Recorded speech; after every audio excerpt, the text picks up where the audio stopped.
evening, everyone, and thank you for the honor of being able to come and share my story. I feel so surrounded by such amazing people tonight. So our little girl was born on the 12th of January with the help of a formidable team and of a midwife and a doula. And the title of my talk reads, "The Doctor Who Chose to Have a Home Birth on Purpose." But in truth, I think the home birth actually chose me. I come from a conservative, traditional Tswana family, a very medical family. We believe in the institution of medicine, its authority, and we have complete trust in it. So my mom and all her sisters are nurses. My gran and all her sisters are nurses. My mother's a midwife, a midwife lecturer at the Free State School of Nursing. Her sister, my aunt, and her husband are also nurses in government practice. And my father's a medical doctor. So what does a good Tswana girl do? She goes and studies medicine. Throughout my training, I spent about 8 months in a government hospital maternity unit in the Northwest as an intern, and 12 months as a student were spent in various various levels of maternity units in government practice in the Western Cape. So anything from an MOU to grootskied tertiary level. And all that time, I remember women being prodded, shouted at, forced to clean up their own Lycol from the floor, separated from their loved ones, and often examined without privacy, with sometimes more than 10 people in the room. And of course, there are exceptions. This isn't, always the case. And I'm not saying that there isn't a place for medicine, like if you're pregnant and you're in cardiac failure and you can't even breathe, obviously there's a place for that. But stories like that would put anyone off of giving birth in a hospital. But those weren't actually the reasons why I decided to not give birth in hospital. I'd actually been doing a lot of research at the time, and I had read that women who give birth at home don't require analgesia. They have a much better experience. I was trying to avoid a Caesar at all costs, knowing how high this cesarean section rate is in South Africa. And I didn't want a doctor near me. I'm quite weird that way in that I hate being in hospitals because I feel like I leave my autonomy at the door when I walk in. And that suddenly, all knowledge about what's wrong with me and what's best for me is left in the hands of a complete stranger. And I can say that because I've been that stranger for so many people. And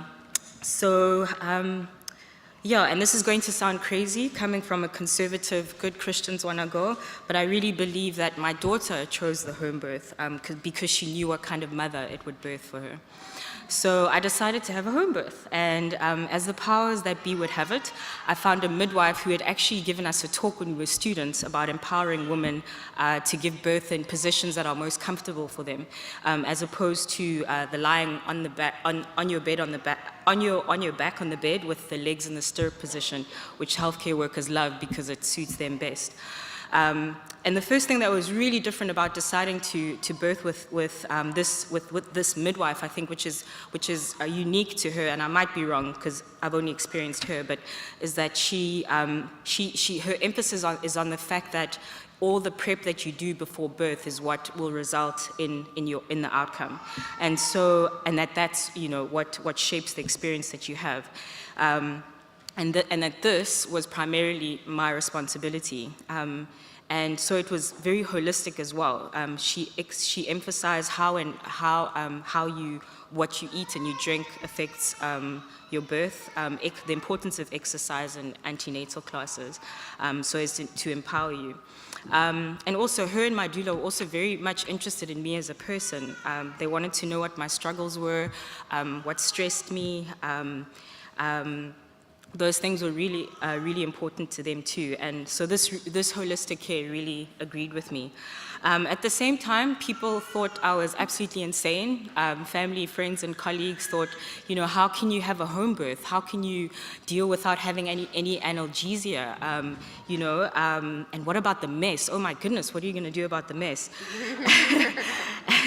and the worst yet, what people said, was, anything could go wrong. You know, how can you put the life of your child in danger like that? How irresponsible of you, I remember you were saying earlier. And that's what people said to me. And I was even called a stupid hippie. And what I found really funny is that how can people take a chance with the various interventions that we do unnecessarily in hospital? And I said I'll take my chance with nature for this natural birth. And so the day came, and it wasn't perfect. It was really long, I thought that I would be in complete control of the process, that, you know, I would say, pain, you know, you're under my control, and you're gonna not be as bad as I think, as you are right now. But actually, birth completely overpowers you, completely overtakes your whole being. And the best thing you can do is just to ride it out. Yeah, I mean, I didn't look like any of the women in these amazing birth photographs who look so calm and graceful. I was nothing like that.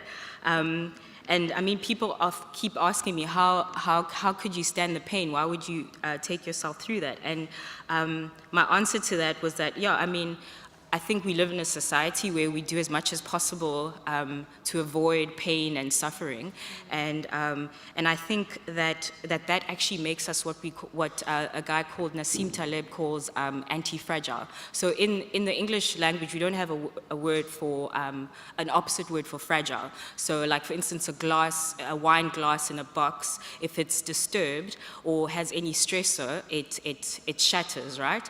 So. And if it didn't break, we'd call it robust. But imagine if that wine glass in that box not only didn't shatter, but actually became stronger. And I think that this is what being anti-fragile is. It's able to take stress, but it also, what it does to you is that it makes you stronger. So this is what I believe about birth.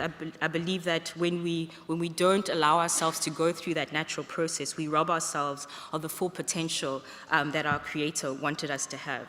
And I still remember being in tears in my midwife's office, just being so worried about the kind of mother that I'd be, because I was looking at her and the other midwife in the room and saying, wow, I look at you two, I want to be like you. You're so confident, you're so proud of the decisions that you've made, and I just didn't see myself ever getting there. But strangely enough, I think if I hadn't gone through that birth process, I wouldn't be the person that I am today. And I do it over and over and over again, God willing. So that's my story.